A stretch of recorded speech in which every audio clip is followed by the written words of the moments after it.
situation. Congratulations to Sammy Prado. I think, wow, I know Gary has to be kicking himself over that race, for 7 votes. In the 7th district, you had Williams, Officer Williams, his daughter played in my basketball league. And that race got interesting because I think the guy Erickson, if Jerry Kelly was still here, I think Jerry Kelly endorsed him. I'm not sure what would have happened in that race if Jerry Kelly was still around, because Erickson started picking up some steam, and the guy Monk also started picking up steam. But again, Williams, no, that's the 7th district. So Williams ended up winning that race. So I wasn't surprised. People asked me privately. See, a lot of times people ask you for your advice and what you think, and when you give it to them, they don't want to hear it. So don't ask me. You can imagine like 1,000 people ask me questions, right? And I try to break things down honestly as possible without being biased. And plus because there was so many people in this race, so I kind of thought Williams would. Stan Kazicki, let me go back to the 6th district. Stan Kazicki, who worked in the Parks and Recreation, and Sherry Dorsey. I thought early on Sherry Dorsey was the clear winner because Stan got a late start, and I was talking to people. And when I rode through there the election day, and I saw some of the people who were supporting Stan, and I know some of these folks, some of the work they do in Browntown, I was like, wow, this race could be getting closer than anybody thought. Because I thought early on that Sherry had it won. So it's good that she won, and I picked that race, but I thought going through it, I was like, wow, things could be turning. And luckily for her, and you know what, it's hard to find anybody who doesn't like Sherry Dorsey. I know Stan Kazicki from a long time, so I predicted that again, but I thought it was going to be close. The 8th district, nobody ran against Bud Friel. City Council at large, that was interesting because you had 1,000,005 people running. I thought it really helped Maria Cabral the last couple weeks coming on Channel 28. I think she was very articulate. I think that she presented her platform. I like T.Y. I thought Vincent White. I was surprised. I thought Devin Henson would do a little bit better than he did. Loretta Walsh is the best. She's the best campaigner in the world. She knows people throughout the city. She has so much pocket support. She's like the godmother now. She's like the dean of politics now. She sits there on the phone. She talks to everybody. I literally was laughing. I rode by her house the day of election. They had the computers going on there. It was like it was like a presidential campaign. So I wasn't surprised with Loretta. Justin Wright, this guy he's proven to be a vote getter citywide. He's proven to be a vote getter. And so I thought those two, I didn't know who would win that third one, but I thought it would come down probably to Maria, T.Y., Vincent. But then the lady Claire, I thought she ran a very good campaign. And the other guy, I think his name was Mike, he wrote handwritten notes to folks. And people were going to vote for him because he got very personable. So I was pretty accurate again on that. The mayor race, wow. The mayor's race, when people was asking me about the mayor's race, and I want to debate Herman, whoever else, when he comes in here, anybody who wants to come down here and talk about this. When people asked me, I said I thought that Bill Montgomery had the most money in the race. I thought that he would get the most support financially. I thought that he probably would be very, very organized. I thought Kevin Kelly was knocking on more doors. This guy probably ran over 10 pair of sneakers, knocking on every door and just really targeting votes. Again, everybody worked hard. I thought Kevin Kelly was really knocking on doors. Dennis Williams' election day campaign blew me away. And I thought his strategy, by just concentrating on, he probably concentrated citywide. I don't know his strategy. But coming out to first and second with that lead, getting like 1,000 votes out of one ED, it was over. It was over. Ladies and gentlemen, I study politics. I really do my homework. I appreciate everybody who runs. That's why I'm breaking it down for you, because everybody's different. I thought Kevin had a lot of class, going over there and shaking his hand, calling him. That's class. Some people I thought had no class, but that's not my job to get into that. But I thought that was very interesting the way Dennis conducted his campaign. And again, I'm telling you folks, a lot of people are going to look for a job. let the guy do his job first. There's not 375 million jobs in the city. I don't even know how many jobs are left. I mean, it's probably like 100. And it's going to be 10,000 people who said they voted for him. I guarantee you, trust me when I tell you this. But when it came down to it, even though I thought early on that I thought Bill was getting some traction, I told folks I thought it was going to be maybe Dennis and Kevin. See, I'm telling you the truth. You want to hear the truth? And that's not discounting what Bovell or Spencer did, because I'm glad that these guys got into it. But I thought that it came down to that. And of course, I was right again because I studied politics. And then I was talking to a guy out in Middletown. His name is Ben Matway. He was on Kevin's campaign, and he was telling me that they were doing polling. And he was telling me that they were within reach with all those undecideds. And I guess a lot of those undecideds went into Dennis Williams. Also, I know Dennis Williams' campaign manager. People didn't know that. I wouldn't mention that on the show because I didn't want to sound biased. His name is Blair. This guy is a very, very bright guy. He's from out of Philadelphia. As a matter of fact, he's a boxing referee. See, I've known Blair for over 20 years. I was happy to hear that he was down here working on campaigns. I thought he was phenomenal. The president of county council, Chris Bullock and Thatcher. Again, I think that Thatcher's campaign and a lot of those didn't concentrate enough on the city. They didn't concentrate enough on the city. I mean, and if you look at the pure numbers, ladies and gentlemen, that's what took a lot of these guys over the hump. First of all, I think Chris Bullock, in my opinion, I thought he ran a very clean campaign. I thought he ran a very smart campaign. Those last 3 days, I think it was like Friday, was like Thursday, Saturday, and Tuesday, whenever the election day, he had to vote for Bullock on every newspaper that came out. I thought that was bright. I thought that was brilliant. And I'm going to talk a little bit about Chris Bullock and the rest of these guys in a few minutes on how I read this. So I thought early on, with Chris Bullock, the guy Dunn and Thatcher, I thought that Bullock was going to get it. I thought Dunn would take some of Thatcher's votes away. When he dropped out, I got a little nervous because I didn't know what was going to happen out in the county. But then when I watched, I started doing the numbers and looked at it. It just wasn't enough votes out there. I mean, there was no primaries. Not really. I mean, nothing in Middletown. See, Kevin Gandy, see how I break this stuff down? County Executive Tom Gordon and Paul Clark. I thought Tom Gordon's campaign did a masterful job of marginalizing the one thing I think that Paul Clark had in his favor, and that's his wife, Pam Scott. I thought they did a massive. Pam Scott was the city solicitor. Pam Scott worked for Saul Ewing. Pam Scott understands city politics. But by them tying her into everything, they kept her out of the campaign. You couldn't find her. And I think that I think that Pam understands city politics a little bit better than any of them. I think Tom Gordon ran a masterful campaign and hanging in the city. If you look at the numbers, he got more votes than anybody in the city, than any of the candidates. I mean, more than the mayor and more. Maybe not unless I read it wrong. I mean, he ran a masterful campaign.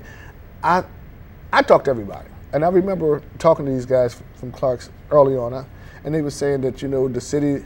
This is what happened. First of all, Paul Clark, in my opinion, is not a bad person, but he didn't have a record when he ran against Penrose Hollins, right? He didn't have a record to run on. So he was able to get a lot of votes in the county, even though Penrose won the city. So I understand his philosophy there. But this was a different kind of election. Then he had a record as county executive. He had to vote on the Stoltz project. He had to vote on some stuff with the developers. So now you didn't have a record. Now you have a record that people could now look at you. See, when you ran the first time, you didn't have a record. So then giving away, and I said this. I just don't understand politics. I'm dunce. But how can you give away that many votes in the city when you have no other elections outside the city? I mean, I'm not the brightest person in the world, but that's the way I read that race. So, and if you look at it, you come out of the city down 4,000 votes or whatever it was, the race is over. Where you gonna pick it up at? It's only 5 people in Delaware City gonna vote. It's only like 10 in Middletown. I mean, the numbers just didn't add up. And I think people like Josie and Julius and all those guys, it was too much to overcome. The insurance commissioner, Karen Walden Stewart, is the luckiest person on the face of the earth. again, I think Mitch Crane put a lot in Kent and Sussex County. But there's like 3 Democrats in Kent and Sussex County. All the Democrats in Newcastle and Wilmington. You understand my point? So he could win Kent and Sussex. Again, a lot of these people in politics are a lot brighter than me. And if you looked at some of the ballots, I guess they cut Karen out of the ballots when they got down to it. And she still won because early on she had that city support. So it was just enough. And then it was like, oh, poor Karen, the only woman against the guys. I mean, so, all right. Spivak and those guys, I think, ran a nice. And I really did. I thought Mitch Crane might have pulled that out at the end. But I think that maybe he came in the city too late.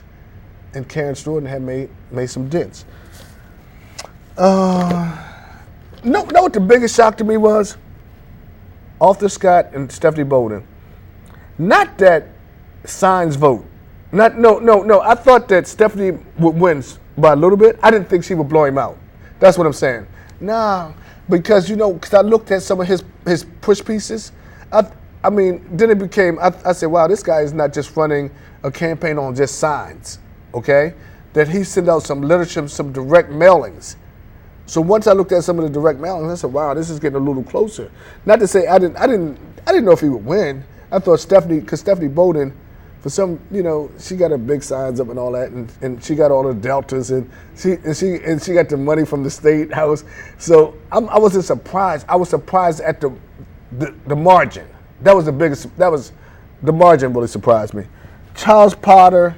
Work more, and I forgot the other lady's name. God, it just skips me right now. I wasn't surprised again that Potter won, but the margin of victory and Work more getting 12%. I think Work should retire, and I probably shouldn't say that. I don't say it mean-spiritedly, but the facts are the facts. The facts are the facts. I mean, you cannot take away a person who works hard, regardless how you feel. Whatever's said, you can't. You can't do anything about that. And if you put both of their votes together, he still beat them. You feel me? So if anybody, this should be politics 101. Work hard, don't worry about endorsements, and do what you got to do.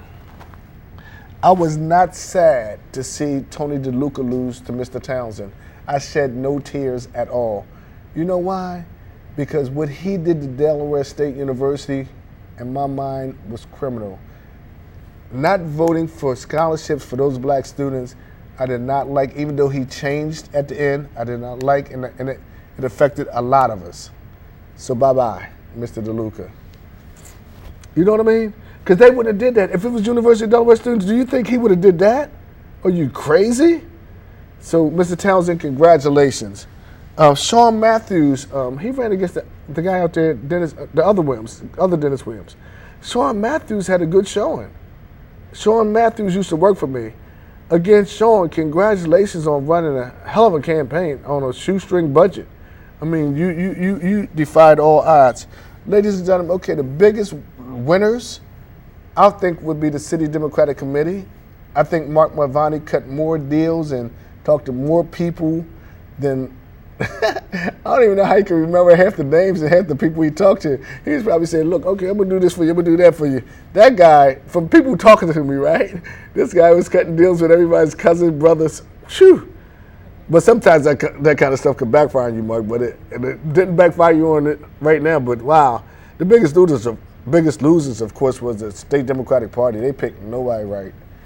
Maybe they'll pick everybody right during the general election, but nobody right here. And that brings me to 2016. This is what I think. This is my prediction. And you know I'm usually right? And also, what about the charter school, Penn K the Charter, remember? You think people don't watch this show? All of a sudden the board votes the lady out? Even though, no, I don't want to see anyone lose a job. I just thought it was wrong what they did to Theo Gregory. But people obviously watch this. You know what I mean? But anyway, 2016, this is what I think. Herm, come on in here. Herm and anybody else, come on in here. Because this is what I predict in 2016. I think that, say Tom Carper wins, right? He has 6 years. He's getting a little up there in age. I don't think that he will serve his term out. He may not. I think Jack Markell may even be looking at presidential. He does have a presidential pedigree. I think the choice of the party would be John Carney, Jack Markell, and Bo Biden. Where does that leave Chris Bullock, Dennis Williams, Tom Gordon? They'll all be on the stage when Barack Obama come in, singing Kumbaya, and everybody be shaking hands, and they can do speeches and all that kind of stuff. But where does it leave? See, some of these guys who I just mentioned, they like 45, 46 years old.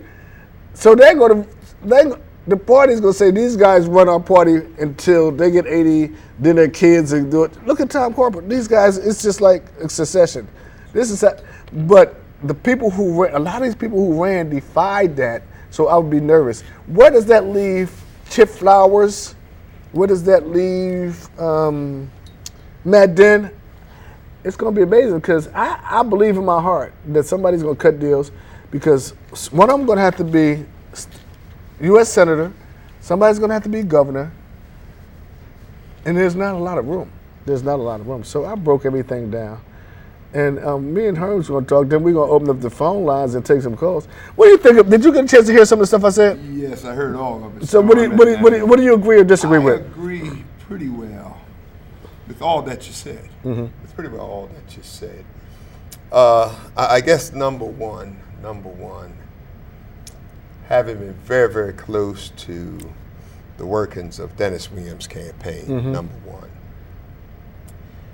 The team effort mm-hmm. is what helped to produce that victory for Dennis. Wasn't any one person. It was the team of committed people that were working very, very hard many months ago, mm-hmm. helping to line the ducks up. Dennis is very smart, as you know. Mm-hmm. Dennis stepped out on blind faith, leaving a very powerful position in Dover, right? One of which he could probably retired in or died in, right? Had he wanted to stay put. So it was a team there. The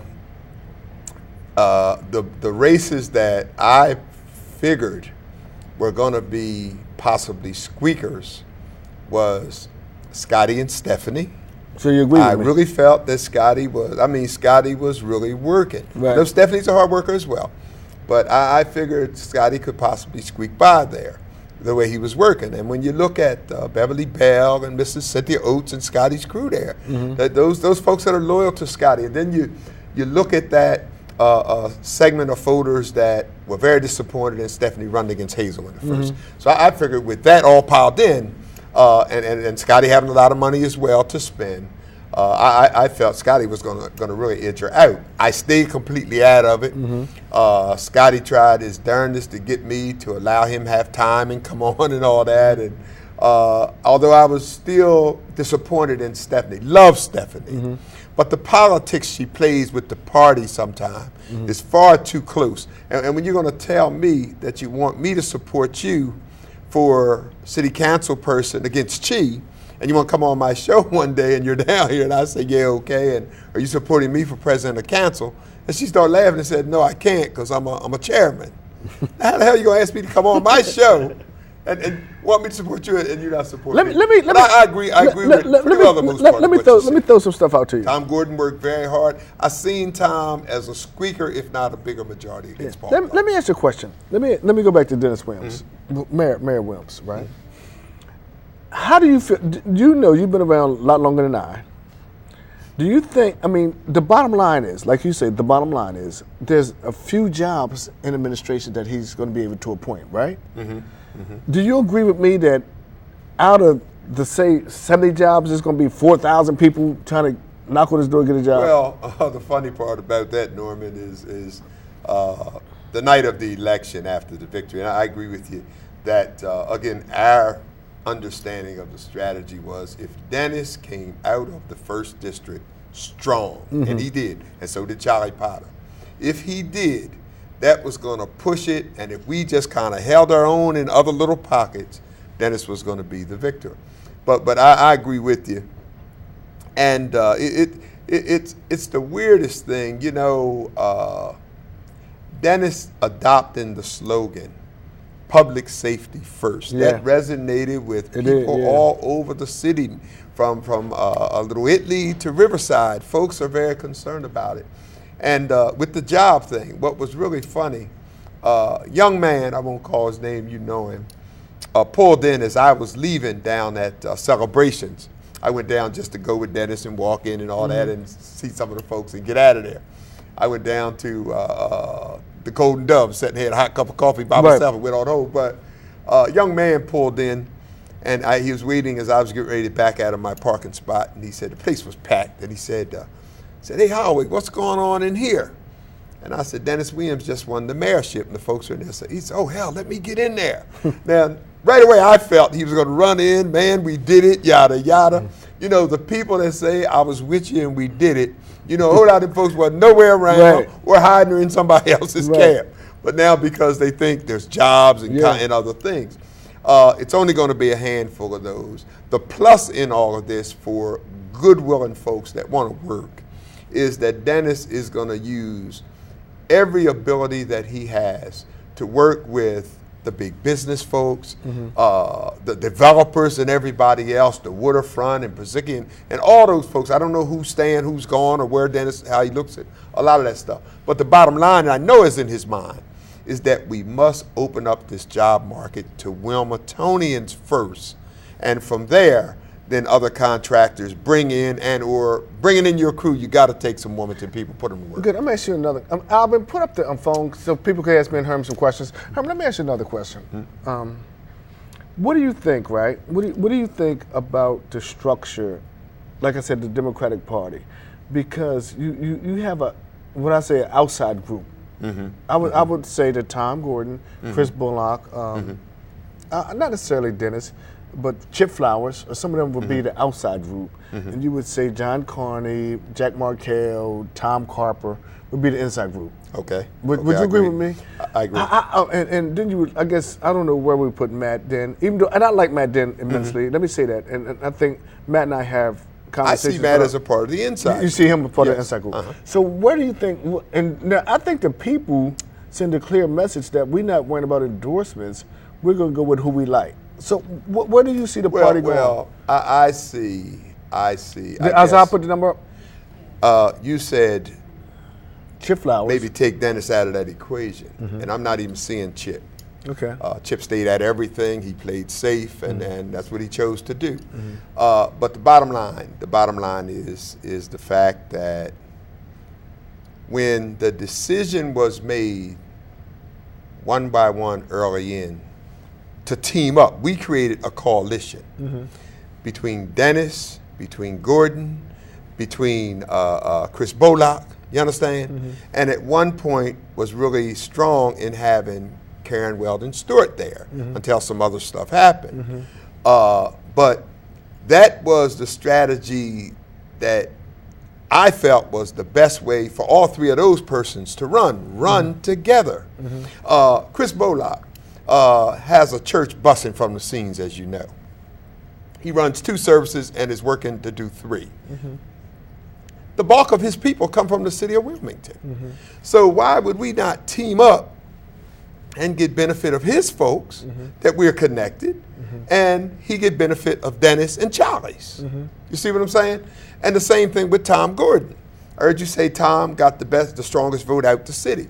Well, Tom was the most popular one in the city because of having been county exec for a long time and for 2 terms, and for having done a whole lot in the city of Wilmington.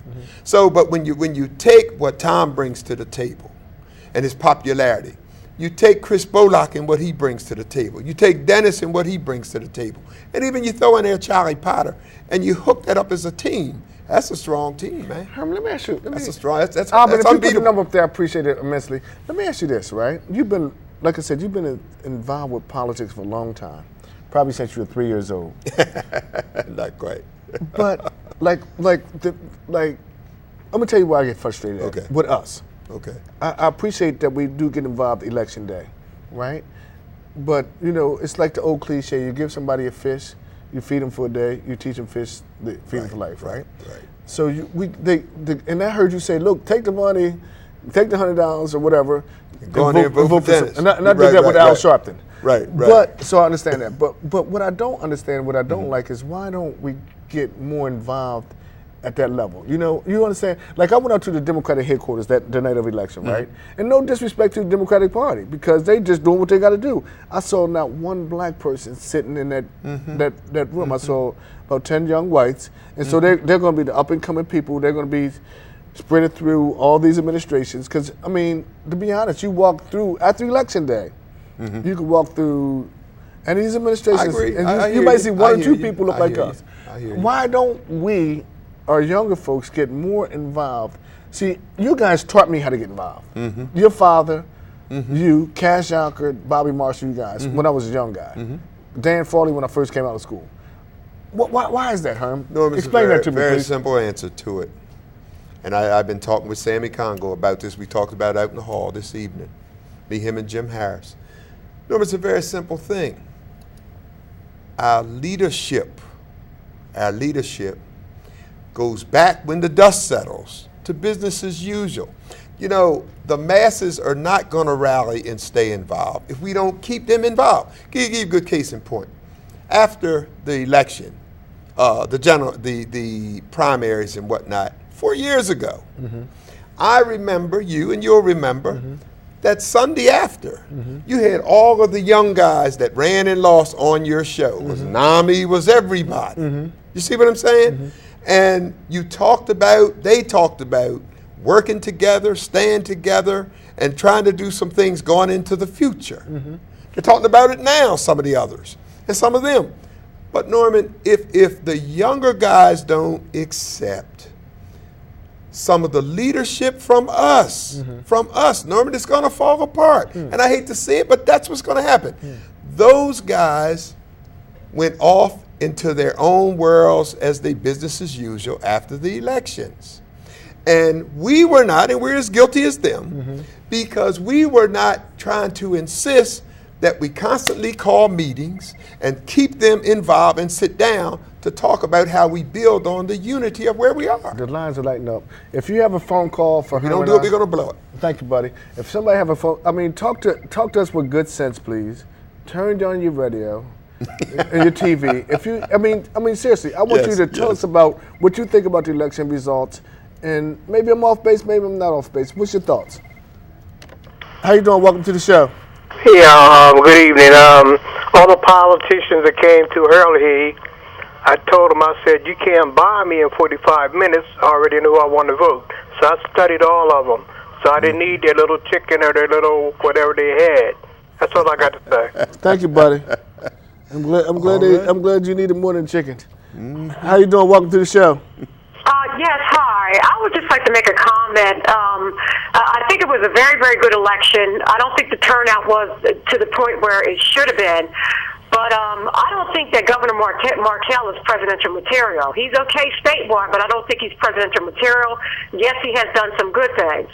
On another note, as far as trying to get African Americans to participate and volunteer with some of the campaigns, they have tried to do that. And as a matter of fact, for the presidential campaign, there are a lot of African American volunteers. But the kids that are at the Democratic headquarters, they're very good at what they do strategic-wise because they're trying to reach people of all different parts of the county in the state of Delaware, not the city of Wilmington. And you have to be strategic about how you do that. And you know what? And I appreciate you saying that, right? But I think that we should have some young blacks in there trying to be strategic and understanding and reaching the state also. I wasn't just talking about the city when I said the state Democratic headquarters. I didn't say the city Democratic headquarters. Right, I understand, and I agree with you. But they do have some of them. Some of their faces aren't shown, but they do. They have some of them that work on the computers as far as the computer input of it. They have different ones that work with doing different things, especially on the presidential type side of things with the Obama campaign. And not to cut you off, I'm sorry.